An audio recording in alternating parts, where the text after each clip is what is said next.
What's up, guys? Coach Steve here, and welcome back to another episode of the Weekly Challenge podcast. I'm Coach Steve, and I'm here with Coach Nick. And we're here with Coach Nick, and we are going to be chatting to you about things that we wish we knew when we were starting training. And yes. there's times that I feel old. There's times that I feel that I wish that I could jump back in my time machine and go back to the beginning of my days of training when I was a teen in my school gym and starting the exercise program, that fitness thing, and joining the culture of fitness. And the fact is, I can't go back in time. No, the fact that we can't go back in time. But as part of growing up is we learn things and we adapt things, and some things that we may have put up on a pedestal as the Holy Grail of fitness and health and everything in between. Later on, we learn that maybe that is not as exciting as it once was, right? Yeah, definitely. And there are better ways. There's better ways, and we've all done it. And even if you are the best challenger out there, the best trainee out there, the best fitness professional, the best coach, the best whatever, you've probably been through the motions of fitness, the cycle of fitness, and how we improve it from there. But look, let's jump right into the deep end of things that I thought were the Holy Grail, the things that I thought were the only way that we could get fit and healthy. And probably the big tiger out there is probably the low carb movement or the keto movement, or the other one, the higher fat movement, and being the only reason why you can lose weight. So we see that across media, it's in the movies, it's in social medias, that you have to cut out carbs right now. And the carbs are the devil, carbs are bad, and carbs are the reason why you're fat. And I believed that for a really long time. So did I. I was in my early 20s and I thought the only way, this keto thing is the magic pill. Like, that is the only way that you gain fat or lose fat. Like, that your hormones play a major role in it. The carb insulin model is the thing, right? I believed all of it and I bought into the hype, and I did weird things. I did the bulletproof coffee. Remember that thing? I did too, Steve. I really did. Yeah. The bulletproof coffee is when you have a black coffee, it has to be black. Yes. And you add a stick of butter to it. Yep. And you have that for breakfast. With your scrambled eggs and bacon, drizzled with olive oil, because it has to be high fat. And somehow that made you lose weight, right? Yes. Magic in it, yeah. And I quickly learned that that's not really the case. And look, in all fairness, I did lose weight. Yeah, right? So did I. That's right. You do. You do. It's not via the mechanism that we think. No. So for me, put yourself in my shoes. I was early 20s and I wanted to lose weight because I was unhappy with how I looked. And I thought that the low carb movement was the thing. I thought keto was the thing. So what did I eat? I had mainly roast chicken and vegetables. So no carbs in there. With some olive oil and some fats and some almonds in between. And for breakfast, I'd have my bulletproof coffee. And what I found was, through the strict rules that I gave myself, not having any sort of fun foods, not having, the pizza and the burger and the beers and things like that, I started to lose body fat. And I thought, this is great, right? And then what happened was I went and started gallivanting overseas, right? So I went on a nice trip around the world, and I started to add foods into my diet. I was out, I was partying, doing the things that you do as a young 20-year-old, and I would go and have like the slice of pizza in Italy, or have the burger somewhere else around the world, and things like that. I'm glad you did, though. I'm glad that you broke it to do that. I'm really glad you got to experience that. And you know what happened? What? Nothing happened. No, right? Because you were probably moving quite a bit around. You tend to walk quite a bit. So here I was. I went from this super strict keto diet, being like, carbs are the enemy, carbs are bad. Carbs are the reason why I lost weight or gained weight or whatever it was. And then once I introduced them back again, my body composition didn't change. If anything, I looked better. Yeah. Right? Yeah. And sure, I wasn't exercising as much while I was on holiday and traveling overseas doing those things, but it wasn't a day and night. It wasn't like, whoa, I woke up and I was 5 kilos heavier or 5 kilos fatter or anything like that because I had a burger or a pizza. And then, as a good scientist, when I came home, I didn't really go back to this keto thing I was doing. I just kind of ate as I normally was. And, I still had the six pack. I still looked lean. I still looked happy. And I was like, hey, this is interesting. And that's so much better for living life, because it means that you don't just live your life in the gym. You've got a completely well-rounded life, which is our aim. Yeah. So did you go through a similar movement, Nick? Did you go through the low carb? Oh yeah. I was at one point, when I had a photo shoot and I wanted to drop some weight, I was advised to get that done pretty quickly, and it happened really quickly because my body's quite responsive to everything, so it's straight away, and I saw myself dropping quite a bit of weight, and I thought that was the answer. And then I thought, well, nobody's telling me to do this, but I think I'm just going to keep doing this because look at me now. And it actually ended up being quite destructive for me because more and more food groups were cut out. And actually that's probably the reason why I was dropping things, because when you restrict yourself to a small amount of food groups, there's a few things that happen. One is that obviously you have less things to play around with, but two, you actually probably end up getting a bit sick of them, so you eat less naturally anyway. How many roast chickens can you eat? Right. Yeah. So I think you really touched on it, where both of us lost weight while we're following these diets. So we're not saying that you don't. It's not like you. Yeah. It's not that you don't. It's double negative on purpose. It's not that you don't lose weight. You definitely lose weight when you follow a diet. Yes. And generally, all diets relatively work if you follow them, if you adhere to them. Some are more beneficial to others. Like for us, maybe having really clear and defined rules, like this food group yes, this food group no, which led us down a path where we were eating less food. Then ultimately that's why. And then now, as we have become a little bit more educated, a little bit more understanding, a little bit more experienced, experimenting with different things, we start to understand and go, hey, it doesn't really matter what we do as long as we follow the principle of energy balance, where we're trying to get ourselves into an energy deficit, more specifically like a calorie deficit. And what happened is we went through that process when we reduced our carbohydrate intake, so that we went through that. Yeah. Now, if I am going to manipulate my body weight, my body composition, I do it in maybe a more intelligent way, where I don't completely neglect food groups. I would enjoy things like a burger on the weekend and still be comfortable with where I'm going. I would enjoy things, maybe having a glass of wine with my friends for dinner or something like that, so I can still be human, still stay on track.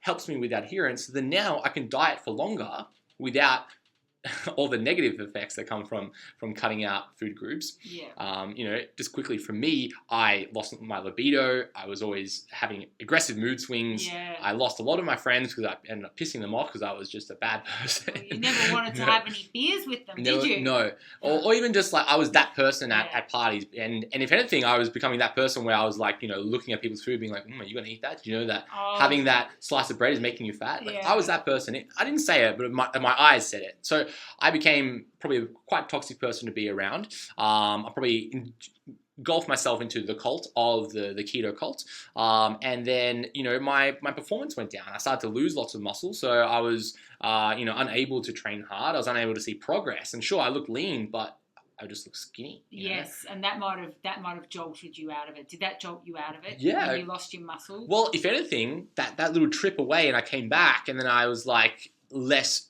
strict on myself and I started training. I was like, ooh, I got a new PB. Yeah. Ooh, I feel stronger. Ooh, look at my biceps, right? So then as I introduced all these foods again, I was like, I can train hard again, feel happy and have a beer on the weekend. This is a win, right? Yes. So as I evolved over time, now I understand it's all about energy balance. And we do need all these different food groups, even down to the micronutrition, like carbohydrates, have really great sources of things like folate and vitamin Bs and stuff like that. So we need the fiber that comes from these foods. We need the nutrients that comes from these foods, the right? fiber as well. Thank you very much. Like, it's not a pretty sight No. if you're not having fiber. That's the thing. Yeah. So it's actually, from a health point of view as well, not just even a weight or looks or anything. It's actually for your internal health. You do need your fiber, and those sorts of diets do restrict that quite a bit. Absolutely. Did you go on any other wacky diets along the way? Well, wacky's maybe a bad choice of words. But did you go on any other diets along the way? The no food diet, like as in just really cutting down all the calories, thinking that that was the answer. There was a time when I worked in an office and I wasn't going to the gym, wasn't lifting weights, so I would basically walk. It was near Albert Park Lake in Melbourne, so I would walk that 2 times in my lunch break. I would be a little bit late, but that'd be like a good 6 to 7 Ks, and I'd also walk the botanical gardens in the mornings. Yeah, right. Okay, and then barely eat anything. I would have, for some reason, my diet was a can of chickpeas and a can of tuna for lunch, and that was it. That's what I was doing, that kind of a thing. Didn't really even understand what was in those things, because actually they're quite not good foods, but just that was it. So, of course I was thin because I wanted to look good in office clothes. That was all that mattered. So, and everyone used to say, oh gosh, you look you're thin in the office. So that was what I wanted, and that was obviously not conducive to any kind of sporting performance whatsoever. And I'm sure a lot of women can relate to this. You know, just really, that was before I had the kids as well. So it was just all about myself and fashion and wanting to be skinny. Yeah. But I didn't also look necessarily that good in a bikini. That's the funny thing, because I didn't have any muscle. Yeah. But that kind of leads on to that next point. You know, if we're kind of talking about cardio, I think we've all kind of been there where we do have this over-reliance on cardio, thinking that if I want to lose weight or modify my body composition or look like a bodybuilder or look good in a bikini or in swimwear or whatever it is, you know, we some reason have to over-rely on cardio. Yeah.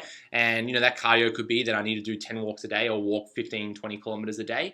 Or that could be that you over-rely on things like HIIT or sprinting or something like that to get that change. Oh, and, gosh. you know, I've been there. Me too. Yeah. Heck, even just not too long ago when I was prepping for a bodybuilding show, and this is going back maybe 4 years ago, I was deep in forums on like bodybuilding.com and things like that. And I was watching bodybuilders speak about it because I didn't have any idea.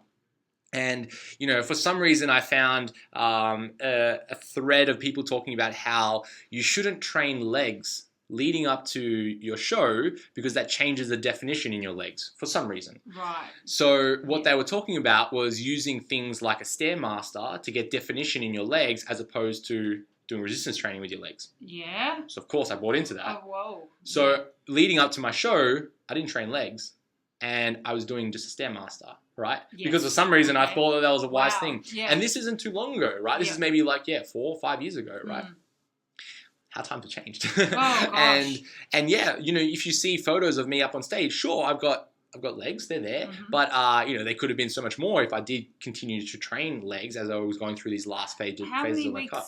This was maybe like 4 or 5 weeks out. Wow. Yeah, I kind of just stopped training legs and I was just focusing on things like the Stairmaster. For some reason, I think it goes down to a video of, I think it was like Sean Roden, who was doing a Stairmaster and you see his calves just popping. Yeah, right. You might know the video. Yeah, and it's just like, you know, one of those silly things you see on Instagram and something like that. I was like, oh, well, that's the only way to get carbs. Well, that's like any Instagram thing. Like, there's so many women out there with like absolutely amazing glutes and quads and things, and they're kind of on a Stairmaster, and you think, well, even, you know, I do a lot of stuff, and I think, oh, well, maybe I should do that. Yeah, of course. Yeah. Even to this day, I mean, even with all of the background that we've got, you can still easily go down the rabbit hole because we've got so much information available to us. It's hard to know.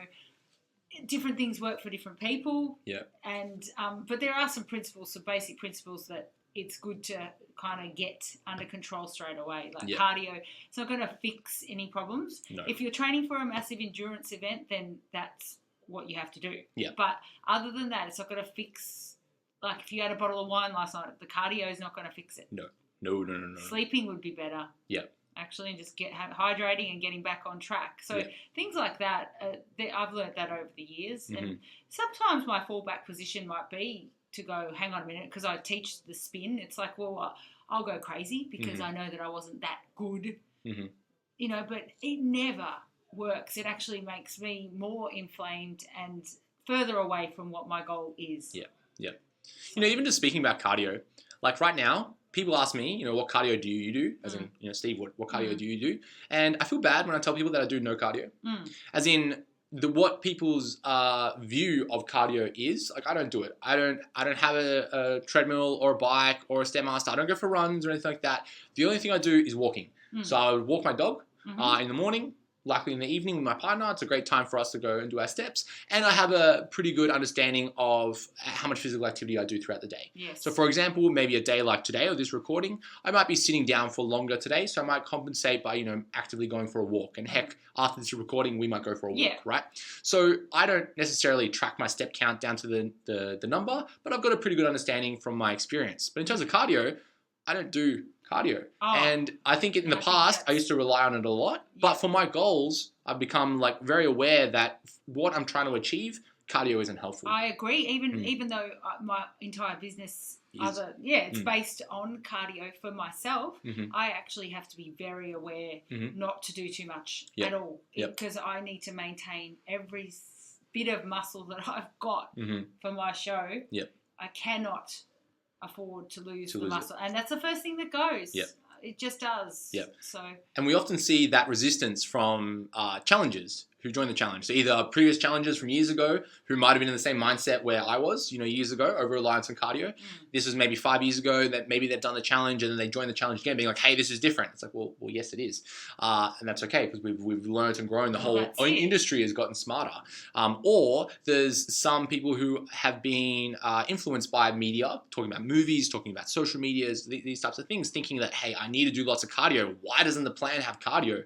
Can I do more cardio? It's like, well, you could if you're training for an event, if you're a triathlete, if you're a marathon runner, sure. That's where you need to do it because you need to get yourself match fit for that sort of stuff. But if you're trying to transform your body, if you're trying to, quote, look like a bodybuilder or look like a fitness model or, have the tone and shape in your body or be lean and ripped, we don't need to do these things. No. Right?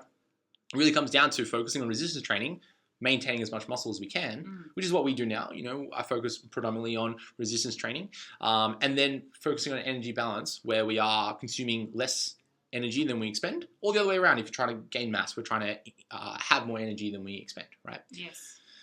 So, yeah, I think cardio has changed a lot. And I think in terms of training, my training has changed a lot. And I think if I could jump back in a time capsule to back when I was 16 in a gym, if anything, I would probably say that I would continue to eat what I was eating.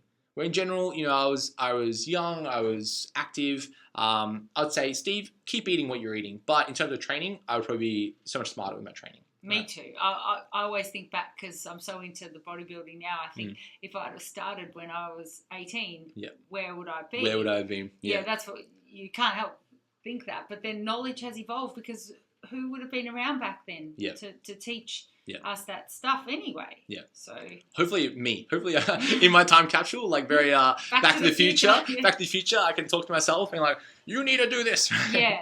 I think if I was to give myself one tip when I was first starting, like one thing to say, Steve, do this every single day and you'll be, whatever, jacked, lean, ripped, whatever.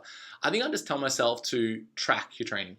Right? The really simple thing is just to track your training. Yeah. And I think this comes down to the idea of collecting information, right? Because right now, I wish I was able to look back at all the journals or, entries or training programs that I've done in the past, know exactly, what reps, what sets, what RPE I used, what exercise I did, or what time point, what time of day I trained. I wish I knew all these things rather than just going through the motions where I thought I was almost too good to track things. I'm like, I don't need to write things down. I remember my program. I'll just go to the gym and do it. I'd probably tell myself, track my training, write things down so that you can now review the past, right? Yeah, definitely. Because usually when we first start out, in anything, we think we're the exception. It comes back to that thing where it's like, I don't need to. I know everybody else does, but I won't need to because I'll remember. Yeah.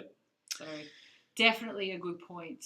Yeah, if you could see a graph of it all, it would be great to be able to look back and see what's going on. If you could tell yourself one thing, if you go back in your time capsule, Back to the Future style. Yes. In the DeLorean, flying back in time, where would you tell yourself? I would probably say, don't do everything. Pick one thing. It's not a lolly shop. Like you can't be. You can, but it's not going to be sustainable. You can and you're not going to be great at both. So, like say, when I was doing my Ironmans, I was also building muscle mass. I was like.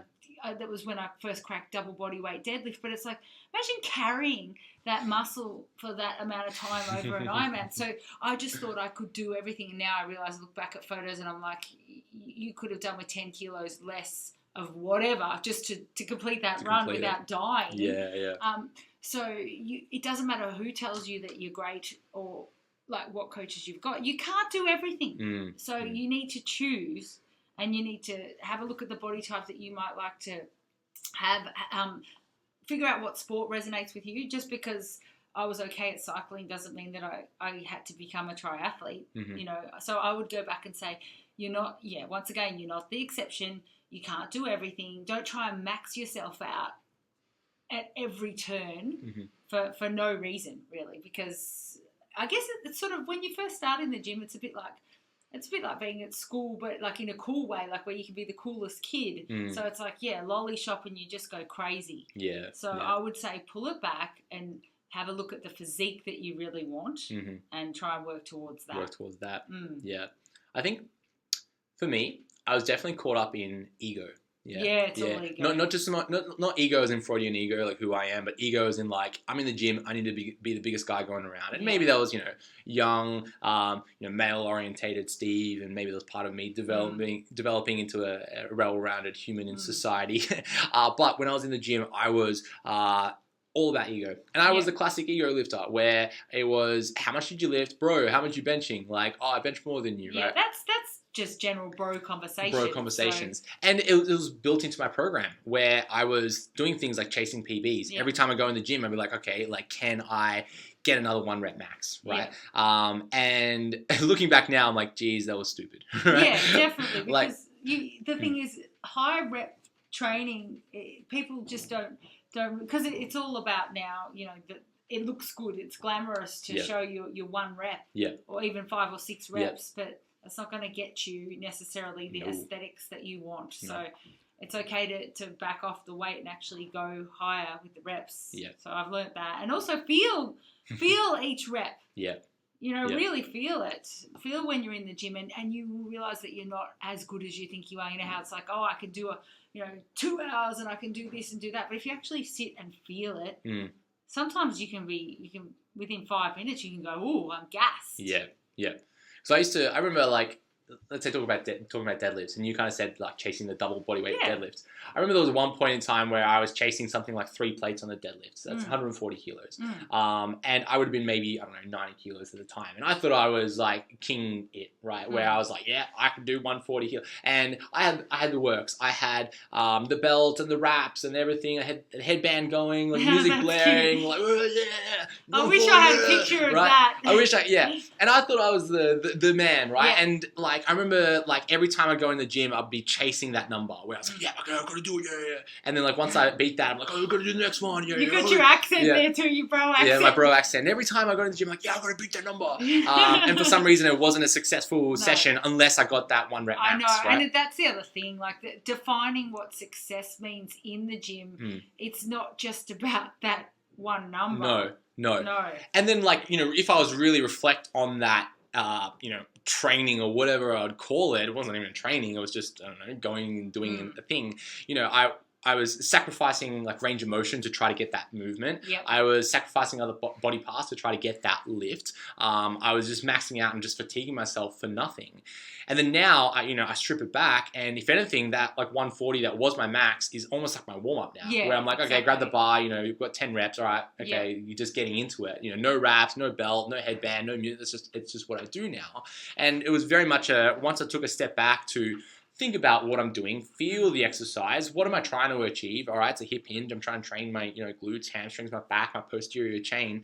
Completing it with a good range of motion, then I was able to make progress. And then now, we could hit 2.5 times our body weight because we're like, oh, this is what we do. It's strong, it's stable, it's significant. Rather than back when I was in my early 20s, risking injury after injury after injury, on the edge all the time. And then it's good actually when those numbers become common, and it's not, you actually rarely hit them. No. The thing is, that's when you know that you kind of have more of an understanding of what's going on when you sort of know where you need to be. Without, and also, not every single, it's not a roller coaster ride where you have to worry every time that you're going to be injured when you're in the gym. That's another thing. No. So, I mean, when I first went in, I think someone said to me years ago, if you're not scared every time you go in there, then you're not really trained.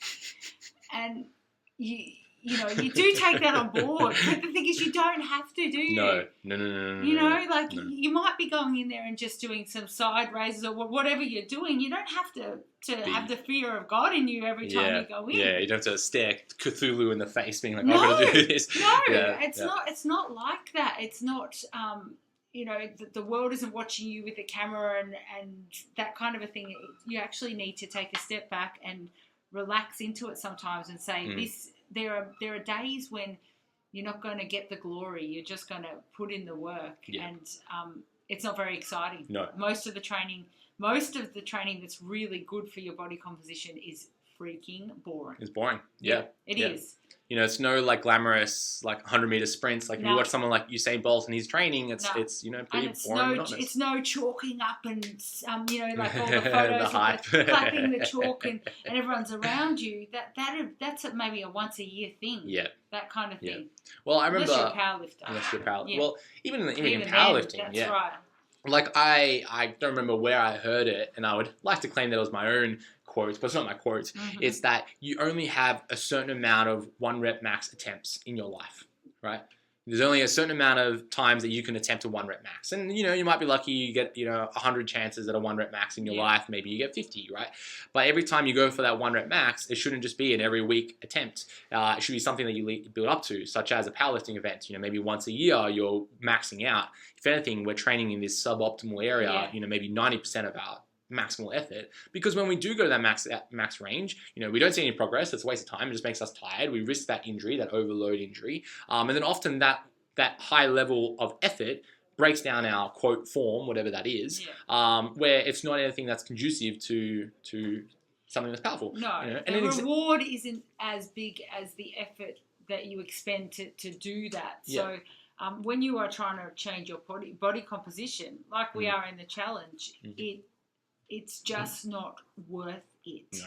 It's not worth it. No. Not even emotionally for you, because so what? You hit it. Everyone says well done, but then you set yourself back.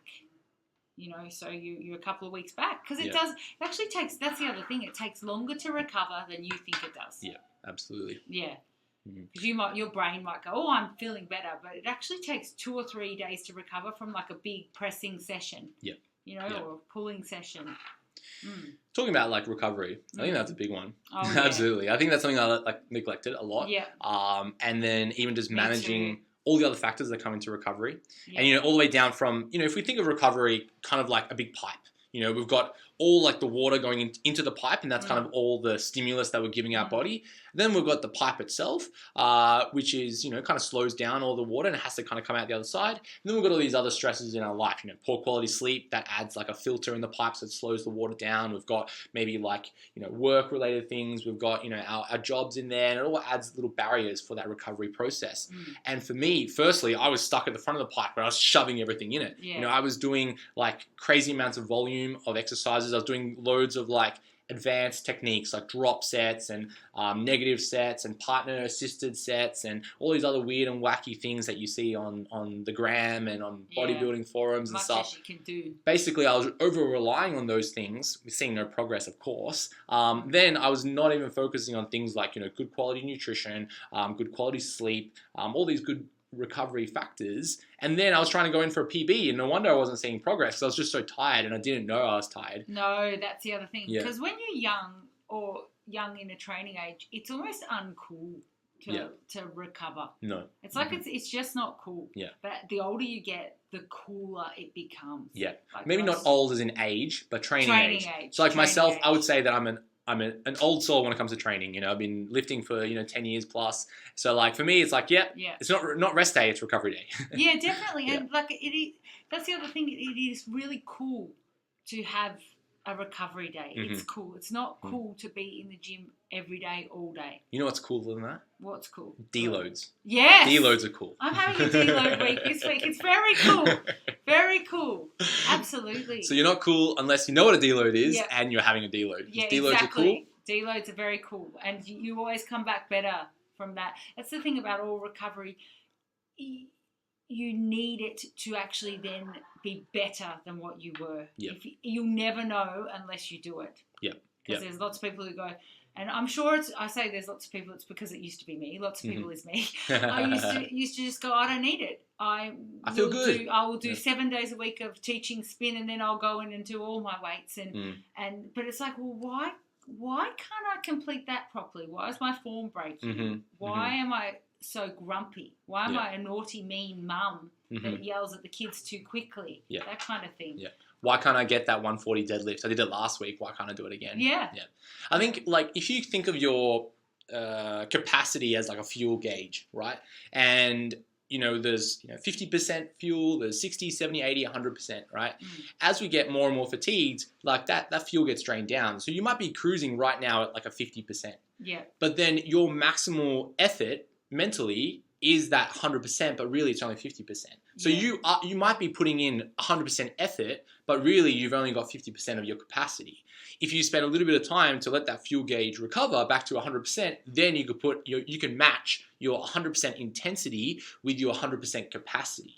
Right? And I think so many of us are stuck in this cruising mode being like, oh, well, Steve, I'm giving it a 10 out of 10 effort. I'm giving it 100%. It's like, yes, you're giving it 100% in your intensity, but your capacity right now is only cruising at 50% because you haven't given yourself time to rest and recover.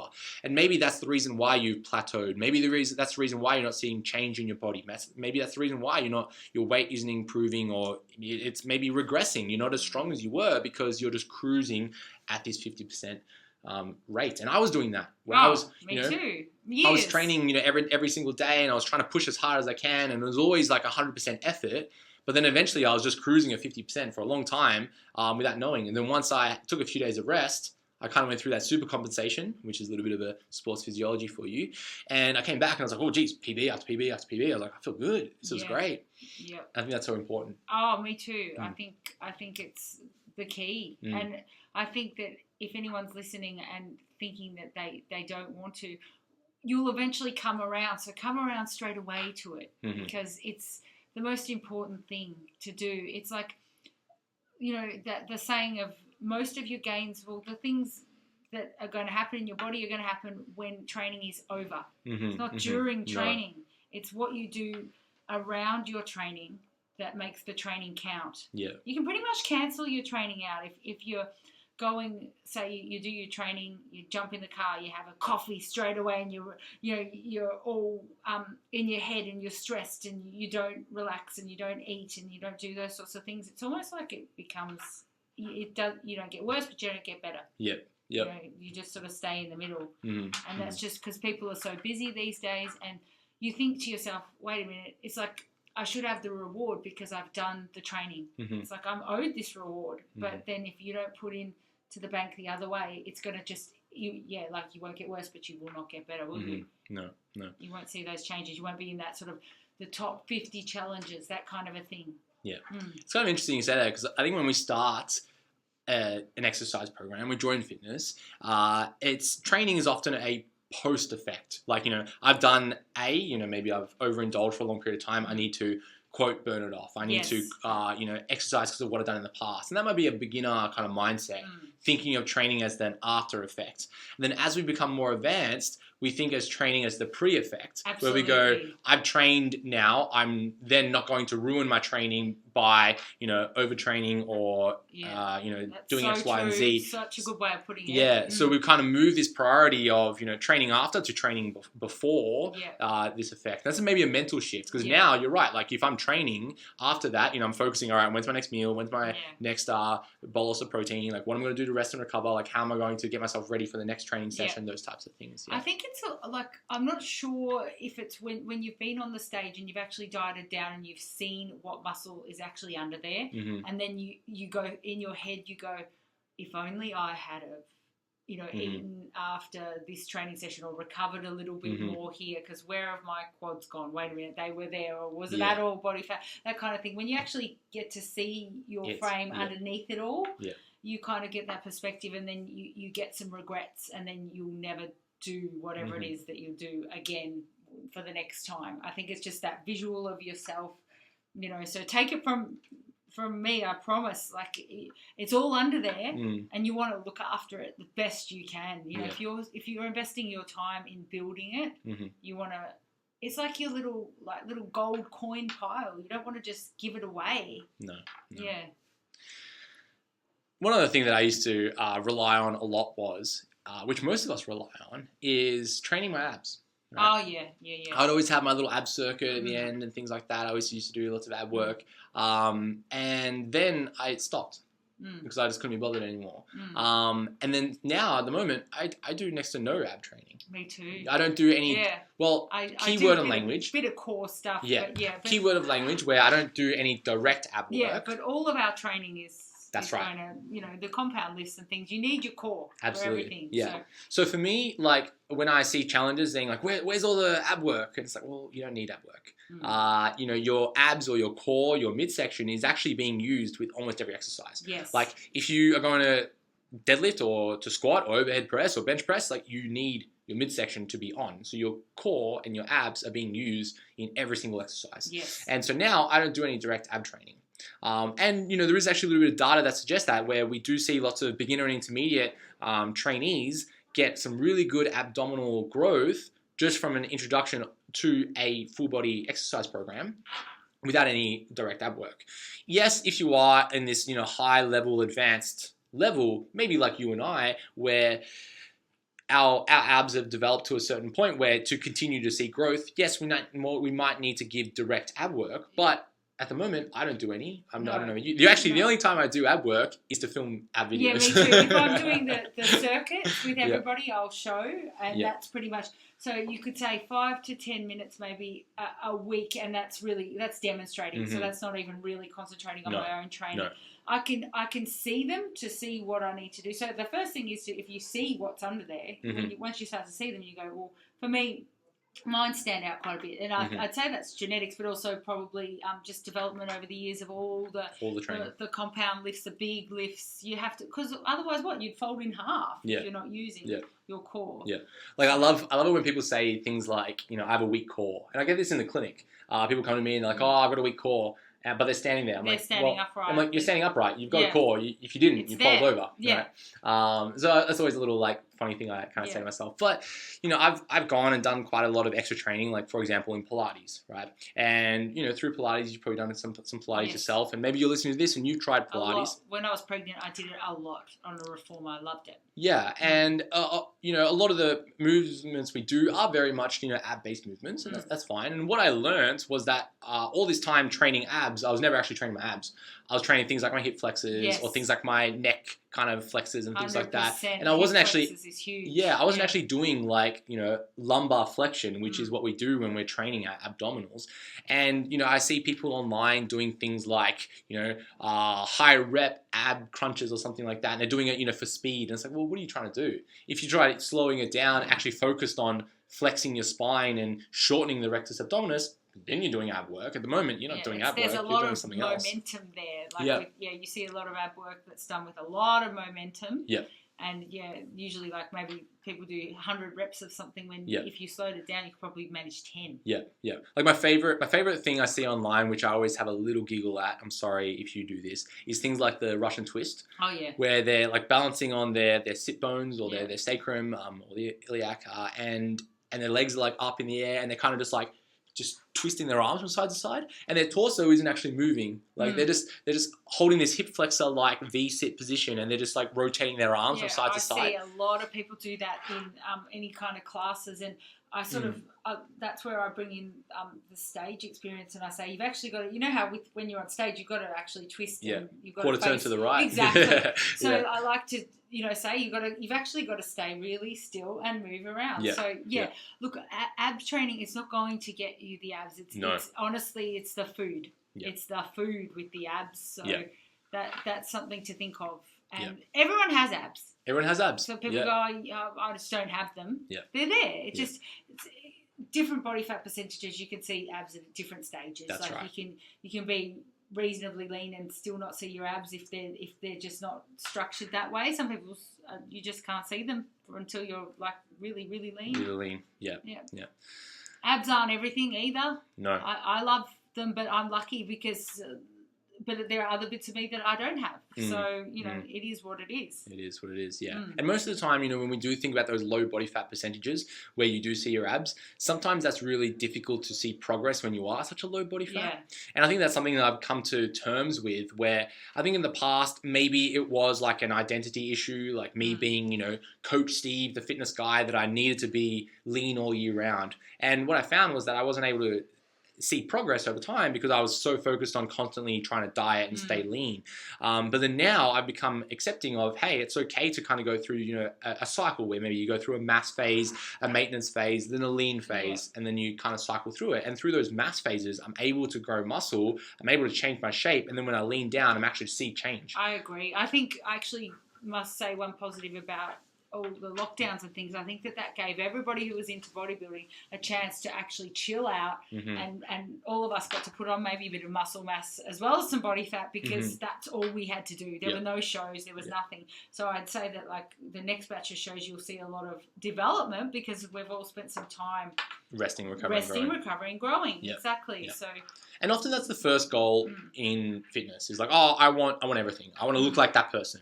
And maybe that person doesn't understand that, okay, to get to that position, you do need to take some time, a few cycles of training. We see it in the challenge. Like people are unsure of what program to choose, and they go, oh, well, I want to build fat. I want to build muscle and lose fat, and I want to get fit. I want to be healthy. And I want broader shoulders. I want to be toned. I want to be fit. That's it. And it's like, whoa, you said a lot of things right now. That's me too. You know, that's me too. I want to do all those things too. Right, yeah. But for me, I can't see these really drastic changes. For a recomposition myself, I'm unlikely to recomp because I'm at a high level of, muscular development. So for me to gain muscle, I need to go through quite a classic bro like bulking phase, and then go through a bro shred phase so that I can continue to see growth. It's unlikely for me to stay in a really lean position and continue to grow muscle, right? And that's something that you come to terms with, being like, okay, I'm okay with the process of it where it does cycle and does change. But that's the fun of it, right? As you go through different phases. And you can really also, once you get to know that, it doesn't take long. Once you're in a little bit of a cut, then you can see changes quite quickly. And that's the thing, that if everyone could understand that it's okay, you've got control over it. It's just about manipulating the variables, but you don't have to stress if you're going through a cycle where you want to put on some muscle. It's that's probably the harder bit, because you're going to be working pretty hard in the gym. The dieting bit's actually reasonably straightforward. I reckon. I don't think that it's that bad, that bit. I think just knowing where you're at in the cycle is very important, and just honouring that as well. Like if you need some time to build, then take that time. Like, people say, oh, I want to see my glutes. Well, maybe you can't be in such a big calorie deficit to do that. You might actually need to build your glutes by eating. And then go back through. Exactly. I think talking about dieting again, I was a big advocate. Like once my kind of in the keto phase and afterwards, I was the guy that would be promoting the idea of eating clean, right? Got to eat clean. Got to eat clean. Got to eat clean. Whatever that meant, right? And often that meant that I was resorting to foods such as, the roast chicken or grilled chicken and, this quote, like rabbit food of just like, a little bit of lettuce and like, I don't know, maybe a capsicum if I'm lucky, right? Yes. So I'd always be like, eat clean. And it was like, no dressing, like no sauces, no flavor, like, flavor's bad for some reason. And it was almost like an identity thing where it's like, oh, well, I'm rough and tough. I eat, really bland food because that's who I am. And like this. It's like, well, that's what the bodybuilders eat. They have chicken and broccoli and rice if they're lucky, eating clean. And, that went through down a cycle where maybe I taught myself that any food with any flavor was bad for some reason. I taught myself that salt was bad for some reason, even though salt's really important in life. I thought that anything that was fun food was bad food. And it was this idea that, you have to eat clean to lose weight, which is just completely nonsense, right? Yeah, exactly. No, I still remember the first day that I learnt that about calories and what they actually meant and macros, and I went and got something I don't know that hadn't had for a long time, some sort of an ice cream, and I went, this is not going to make me fat. This is a bunch of numbers that you can slot into certain facets of of your day and move forward. And I was like, and I waited.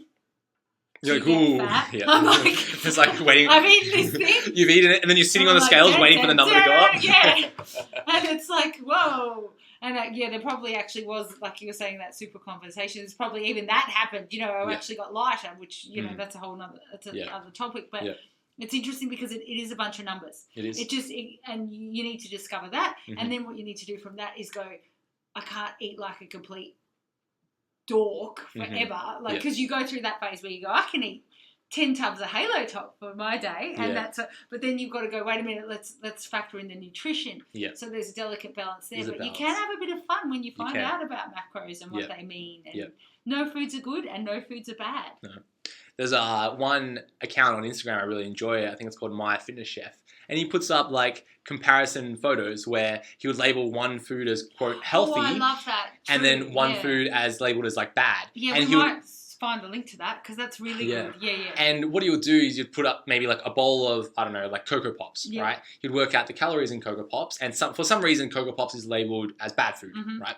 You know, high in sugar. Sugar doesn't make you fat. You know, it's low in fiber. Okay, sure. You know, whatever. Like Cocoa Pops, he labels it as bad. It has, you know, X amount of calories. And then he'll compare that to something that is labeled as healthy. You know, maybe it's like muesli or something like that. Oh, it's healthy. It's good for you. It's labeled as organic or something. But then the calories are almost equal. If anything, the Cocoa Pops are lower in calories. And he has a whole, that's basically his whole account. He's labeling things like that. Yeah, that's so true. And once you can get to know that, there's that. And also, the other thing I have to say based on that as well is get to know your portion sizes as well, because you can think that you're eating super healthy. And I often get this with clients that say, I'm eating super healthy, and they probably are. But the thing is, 10 sweet potatoes doesn't mean that, you know, you've eaten within your calories just because it's a sweet potato. Or a muesli, or those things that are labelled healthy, or even like healthy organic peanut butter, quote unquote, unless you're measuring that out. Yeah, it's not a free ticket. It isn't a free ticket. And you know, I mean, if you'd have to be insane, but you could probably eat enough broccoli to put on weight. If you don't, you need to be aware of your portion size. Although veggies are, you know, hard to overeat because they're volume foods. But you do need to, even with the no food is bad, no food is good, you still need to be aware. Yeah, absolutely. I think even just some of the labels that are put onto brands, such as, you know, this is vegan, or this is organic, or this is light, or and it's like, okay, cool. I'm sure that it's a nice labeling word or marketing word, but then we've got to really look at the label, because then we go, okay, well, if this item is sold as like a health food product, but then it has more calories than a Mars bar, and you're like, well, why would you be eating this, you know, fancy, healthy nut bar or something, but then there's a Mars bar that has fewer calories, and it's like, well, I mean, you have the choice now between the two. I think you said it before, though, where it is a little bit of a balance, where we can't take the piss. Right? No, you can't. You can try, but the thing is, that's not going to make you feel any better. No, and that's what it comes down to, where if your goal is purely body composition goals, sure, it is energy in, energy out. But if you are considering life factors, if you're considering your sports performance, your energy levels, and your family, if you've got to cook for kids and stuff, you can't really just pull out 10 tubs of ice cream. No. I mean, you could, but then that's not going to be good for anyone. No, so, and you probably feel like crap. Yeah, that's the thing. So what you've also got to remember, I think, and that's important as well, just is you can do anything. Like, it's not that you're not allowed to have stuff. You can. There's no good, there's no bad. No. So when I'm saying, like, you can have all the food, the bad foods, but then you've got, well, not bad, that's silly. You can have all those foods that are a bit more calorie dense, but then you have to then also figure out, what do you want? Because sometimes that's not going to lead you in the right direction towards your goals. It's not going to make you feel great. So that Mars bar might not provide you, it's enough, like, probably for a steak and some vegetables and that sauce that you want, or for that Mars bar, perhaps not a steak. Let's be sensible here. Let's think about it. But so you have to realize that also, like, you've got to nourish your body as well. That's it. So go through that phase where you go, wait a minute, this is all numbers. I can have whatever I want, but what you want and what you need are not necessarily the same thing. Like, you'll probably feel better by having like a big bowl of veggies as opposed to having that ice cream. Yeah, which is why the challenge is good with the meal plan. With you know, we often get people saying, "Oh, 2 serves of grain" and that sort of thing. But when you look at it, it's actually so well balanced in terms of what your body needs. And then you can have your extras, and you can factor them in. You can swap it around, and that's how you get empowered. But also, you'll find that you need less and less of them once you start to get to know what your body actually needs. It's a tough process. Yeah, definitely. But I think it's definitely hard, I guess, just to kind of start to summarize this podcast. You know, there's many things that I wish I knew when I started, but then I wouldn't be where I am now if I didn't do all those things No. that right now I, cringe at or laugh Yeah. at or poke holes at and stuff. So oh gosh, I wouldn't change a thing. no, I wouldn't change a thing. Even injuries, because I think even those things, you don't want them, but they make you better. They make you learn. They make you a better Yeah. a better athlete. Makes you work on your weaknesses. Yeah. So look, if you're listening to this and you're feeling that, oh geez, I feel like an idiot because I did exactly what we spoke about. But we did it, and that made us into what we are. Yeah. So we can't say that anyone's anything because we've actually done those things. Yeah. So my tips to you, if you feel like you're not progressing in your transformation, your fitness, your health, if you feel like you might be doing something that later on you're going to regret or cringe at, is to, well, one, accept it, where you go, hey, if I do option A, that's not forever. Right? I can test things and trial it, and I do it now. I test weird and wacky things I see online. I see if it works for my body. If not, I'd be a good scientist, and then I could tick it off my list, being like, yeah, I tried that, didn't work, I liked it, it did work, these were the pros, these are the cons, these types of things. So that's number one, is accept what we're doing right now, and commit to it. Commit to what you're doing right now so you can test it. Yeah. The next thing I'd recommend is to go down the path of continuous education. And you're doing this now. If you're listening to this podcast, you're in a position where you are putting yourself in the forefront of learning things, listening to other people, learning of other people. Maybe you have people like mentors. Maybe you look at people like us as your mentors, where you listen to us and watch our videos and such to learn from us. But there's a plethora of personalities out there across social medias, online, YouTube, Instagram, where you can learn and you can start to make opinions and grow. Right? Yes. We're still doing that every day. Every day. That's the other thing. And then maybe we're on the other side where we are looking at original sources of information. Like for me, I spend a lot of time on Google Scholar. I'm reading textbooks. I'm doing things to learn stuff. So maybe I've got a better bullshit detector than most people. Yeah. But it takes time, though, doesn't it? Yeah. Absolutely. Yeah. But look, if you are feeling like you're stuck in a rut, that's okay. Be a good scientist, test things, learn from things, and then we grow. And don't feel like you need to be at the peak level, because what is peak level? I don't know. I haven't reached it there yet. You don't need to be doing everything perfectly. There are things that you can take a step back to move forward. Little improvements every day. Absolutely. Yeah. Thanks for watching, guys. And we'll catch you next week for next week's weekly podcast. Chat. See you guys. Bye.